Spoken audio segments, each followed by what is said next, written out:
Friday's Saratoga Stakes is the Bernard Baruch. It's grade 2, $200,000 purse, 9 furlongs over the inner turf. And we have two interlocking handicapping angles to take a look at here, the way this race sets up. The first is whether you believe that the lone speed is indeed good enough to impose the pace on the race and get away from these. And the other is whether you believe the more old guard of turf horses is going to hold off some of the up-and-comers. And that horse with the speed and, yes, with class and who is established is Cowboy Cal. I think the race revolves around Cowboy Cal, although I don't think he necessarily is the winner. He is the speed of the speed. He comes out of the common race for a lot of these, the 4-star Dave. In that race, he was forced to go just a little faster than he wanted to in the middle fractions and did not last. I think in the Baruch here, he faces less pace pressure and should have it all his own way. He certainly has the back class. He's a multiple grade 2 winner. He was on the Derby Trail last year, as you remember. And, he's a pretty tough customer. The question is he catchable by some of these less established horses who are looking to make a name for themselves? I mean, all we have right now is Gio Ponti dominating this division. And can some of these step up? Well, let's take a look. We have Mambo Meister, who's come into his own since switching to the turf. He continues to improve. He gets a 16th more than he did in the 4-star Dave, which was his best effort yet, so he has more stretch to work with. He can stalk. He can rally. My question about him seems to be, to me, be a bit of a grinder. And, on turf, you like that explosive winning move. He seems to not have quite enough late pop.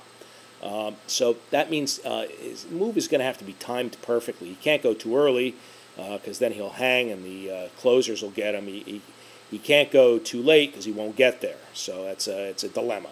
I think the ones who have a better chance, Just Enough Humor, probably will be the favorite. He's 5 for 5 lifetime on turf. And yes, I love this angle. He's a lightly raced 4-year-old who's rapidly improving.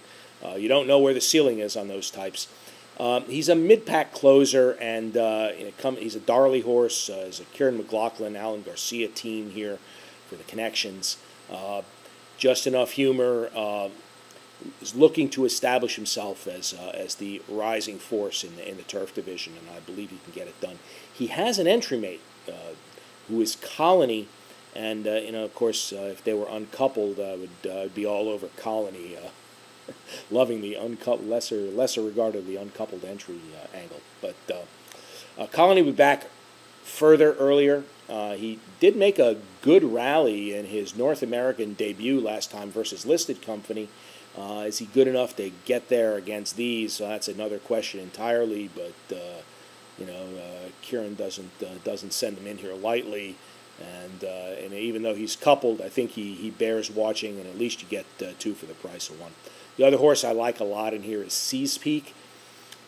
He beat Cowboy Cal in his graded stakes debut. It's quite a feat, and he has good wins at this level.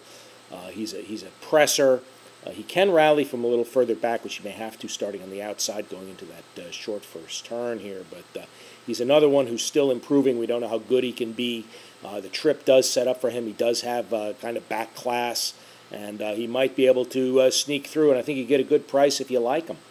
So that's the way it looks, and we'll learn more about the turf division.